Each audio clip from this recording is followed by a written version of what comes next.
So this recovery thing is really a big deal. The drugs really were the problem. A lot of people will say that I am the problem, that drugs were not the problem. But I feel like in my case, drugs really were the problem.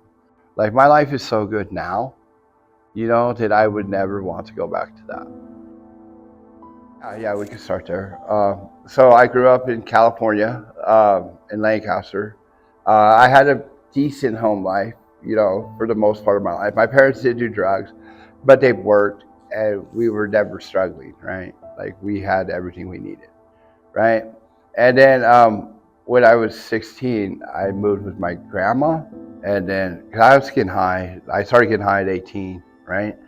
And then I thought when I moved out here that things would be different, right? But when my stepdad got arrested, uh, the cycle started all over again. My mom started getting high, moved some people in, and sure shit, now we have a dope dealer living in our house, which was fine, I guess, for me at the time, right?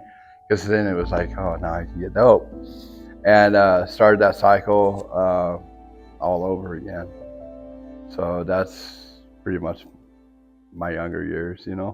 So the first time I had ever smoked marijuana, I went to Hollywood with some friends of mine, some girlfriends of mine, and they were passing around the weed pipe. And I said no the first time. It went around. The second time I was like, fuck it, and I hit the pipe. So that was that. And then the first time I ever did meth, oddly enough, is so I had a shoplifting charge in California, right? And I had to do 2 days in jail in LA County Jail. Scary situation for an 18-year-old kid, 19, maybe 19. Pretty scary situation. I was just in booking the whole 2 days, and I had met a guy there, and I had $5 in my shoes the whole time, right? Because they didn't take my money. And I had talked to him, and he's like, bro, if you buy me, we got out at the same time. He's like, bro, if you buy me a beer, I'll give you a line of this crystal meth. And I was like, okay. I mean, might as well, right? I smoke weed, And so then that started it all. After I got home, I found friends that did meth, which was weird because I didn't know these people before. And, I do some meth, and here they are. It's just weird how that happened, right? So yeah, that was my first introductions to both of those drugs. And I did both of them for a very long time. But at some point, you make a conscious decision. When you're sober and you make that decision, that's when it's the will, right? That's not when it's the disease, right? But when you're out there and you keep doing it and doing it and doing it and doing it and doing it and doing it and doing it, I believe that's the disease, right? I think it's twofold, right? Like if I chose to go get high right now, that's not my disease talking.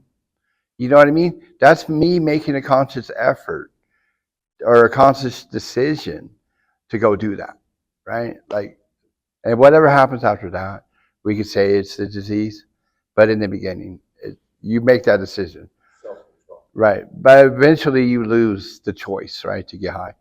You no longer have a choice, right? Because that disease will take over. I have like 4 possession charges and 2 domestics. I think and that shoplifting one when I was younger.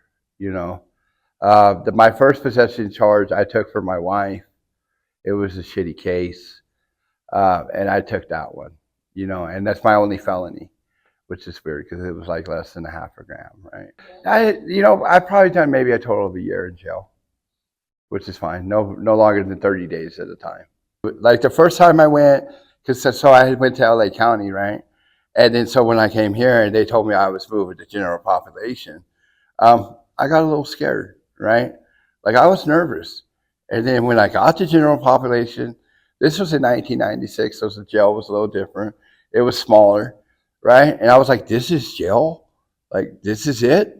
Like, okay, cool. And so I've always, jail's never really bothered me, Like for me, most of the time I go to jail, I have been up for multiple days, months, and it doesn't matter how high I get when I go to jail. it like my body knows it's nap time. Mm-hmm. Like, here we go. Now you get to go to sleep. And I'll sleep like the first week and eat and read a couple books, right? Like, I don't sleep the whole time, but it's a lot of sleeping. Probably like 14 hours a day, I bet, of sleeping. Always. Whenever I go to jail, I'm thankful. You know what I mean? Because it's a break. Whatever I do when I get out, I don't know. Like, I always say, I'm not going to get high. But it's usually the first thing I go do. Like, I've gotten out of jail and acquired a needle and a bag of dope within 15 minutes of getting off the bus, and with no money, I've managed to get that done.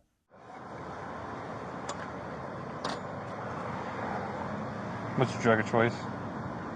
Weed. Weed? Last I checked, you don't inject weed, though. Oh, no, that's my drug of no choice over there. Drug of no choice? I gotcha. Is it meth or? Yeah.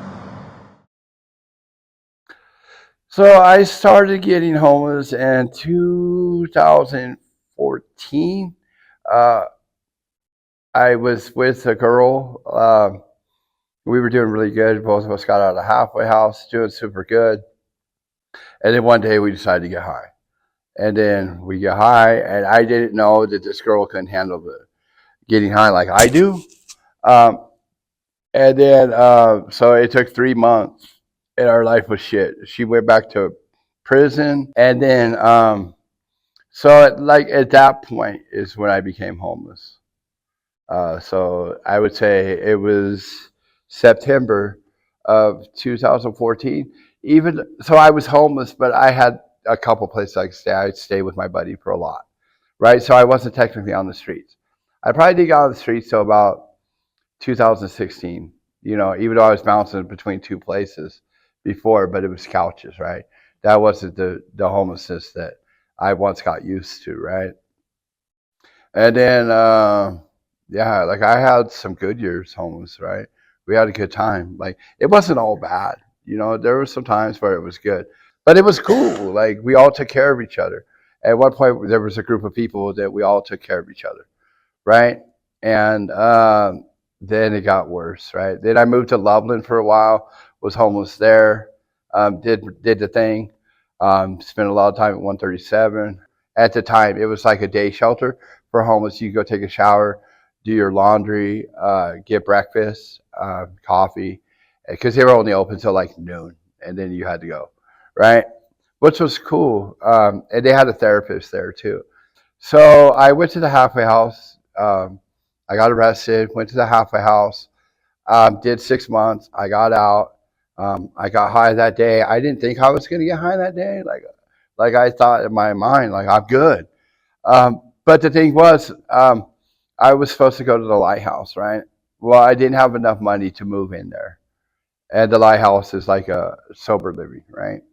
But I didn't have enough money to move in. And so they had turned me away. So I think that's kind of like what gave me a reason to go get high. And so I got high. And then I was staying at my brother's house, right? And I had a job. Most people, when they leave the halfway house, they quit their job that day. I started a job that day, which is weird. But like, I wanted better, right? Even though I went there high, these people didn't know I was high because they had never seen me before. So how are they going to know if I'm high? That was my thought, right? Whether they knew or not, I don't know. But anyways, so I was staying with my brother for a while. I wound up quitting my job. I caught a new case, and then, which I'm very grateful for. I got drug court, and that was the turning point, right?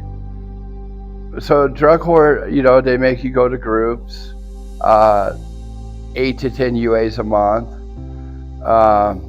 and you have to go to court once a week in the beginning. There's different phases and all that, and like, I did really well. Like, I didn't really get. The only thing I would get in trouble for is forgetting to call my UA, and then failing to do the UA.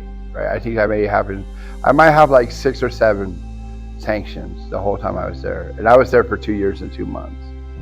So I slow rolled it deliberately because I felt like I needed the time. Like, you can graduate and as quick as like 14 months, or however long it takes you. I chose the long route, stayed a good amount of time longer than I needed to in each phase. Well, in phase 3 and 4, right? Because I needed to do something. Like I needed that time, just to get everything I needed out of it.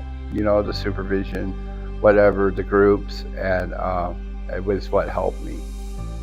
So I now, as a graduate of drug court, I go there every week to talk to people. Like, hey, do you want to? Uh, do you want to go to Oxford House? Like we have options, and so it's really cool. So I moved into the Oxford House, and that was a big deal for me. Like drug court and the Oxford House together gave me a life. Like I don't say saved my life, I say it gave me a life. Because when I do drugs, I'm Peter Pan, right? Like I have no responsibilities. I just want to get high and have fun, right? So it takes the manhood part away from me. The person, I'm always a good person, regardless, right? Like it didn't take away my values, right? Getting high did not do that, right? There's so many things, lines I'd never cross, and just things like that. And it was always a good person, right? Like if you talk to any homeless person that knows me, they'll tell you like I'm a good person, right? But I'm a horrible man, right? And when I say that, I didn't have a job, a place to live. I didn't talk to my kids, no responsibilities, none of that. Then I got into drug court and Oxford House, and they both gave me, like the drug court was the structure, Oxford House was the place to live, right? And that's all I really needed was a place to live. They wouldn't give me they wouldn't put up with my bullshit, right? They wouldn't, they wouldn't let me get high and be like just, is no Jeffrey, and let me stay there. Like that's not what I needed. Like I needed a place where it was no, one and done, And I've been in the Oxford House for over 3 years. I work for them now. Like I'm one of 9 people in Colorado that work for the Oxford House, and that is what Oxford House truly changed my life. My deal was always to help people, whether I was homeless or not. So now I get to help people, right? And now I just don't get high. I don't really struggle with wanting to get high. I think birthdays are probably the one day I'm like, man, I would really like to get high today. Because that's how, for so long, that's how I would celebrate my birthday, right? Well enough. Like I can hang out with people who drink now, and it doesn't bother me. I don't really choose to hang out with people that get high because it's not a good idea, right? I have, right? I have, but still, it doesn't affect me anymore. Like my life is so good now, that I would never want to go back to that. And with my housing and my job, if I get high one time, I lose them both. Yeah, without a doubt, I would probably be back on the streets. So this recovery thing is really a big deal. I go to a couple meetings a week. I don't have a sponsor, but I'd like to say that I wasn't as messed up as a lot of these other people, right? And the drugs really were the problem. A lot of people will say that I am the problem, that drugs were not the problem, but I feel like in my case, drugs really were the problem, right? If I take the drugs out, then I'll do what I have to do. It's definitely had its moments, right? So my son and my daughter, I left their moms both when they're 4 years old, and I chose to go get high, right? Both those times. And then I got back into my daughter's life again, and then because I was sober for a while, and then got high again. And so I was always in and out of my daughter's life, right? And same with my son as well. Like I haven't seen him in a few years, right? I'm going to, but now our relationship's good. We talk. It's really good. I always felt like they didn't need a high parent in their life, right? But I was wrong, right? They still needed me regardless, right? But I don't know. I was just, now I feel a lot better. Like I talk to my kids. I have a grandbaby now. He's 5. And they know that they can count on me. They can call me. They can talk to me. And it's good. Like my son, he knows like if he needs something, I got him. As opposed to like I didn't have a phone. There's no way. And I would call him like once every 6 months, and he used to call me Jeff, right? And now he calls me Dad. And tells me he loves me all the time. So getting sober has changed my deal with my kids. As opposed to just being an absent parent. Like I tried so hard not to be like my dad, right? And then I realized, like, no matter how hard I tried, there I was, right? Just like my dad, absent, gone, only would call once in a while, make false promises, and things like that. And now I don't do that anymore. Like if I say something, I mean it. And that's one thing. Another thing that I got from getting sober is my word, right? Like my word always meant something, right? But when you're getting high out on the streets, like you can only do so much, right? Like, things happen, right? But now, if I say something, I mean it. If I'm going to do something, I do it. If I tell you I'm going to be there, I'm going to be there. Like, period. Like, it just means something, Yeah, like, and that's all we have is our word, right? And if we're not good to our word, then what are we doing? I've always realized, like, every time I do it, it's worse. Every time I got high, it was worse than the first time. And now I know. So the last 2 times I've relapsed, if you will, it took 3 months for me to ruin everything. So now I know that it's about a 3-month gap that I have from getting high to where it's all shit again. So it's not worth it. Now, if I do it now, it'll take about 10 minutes for me to ruin everything. My job's gone.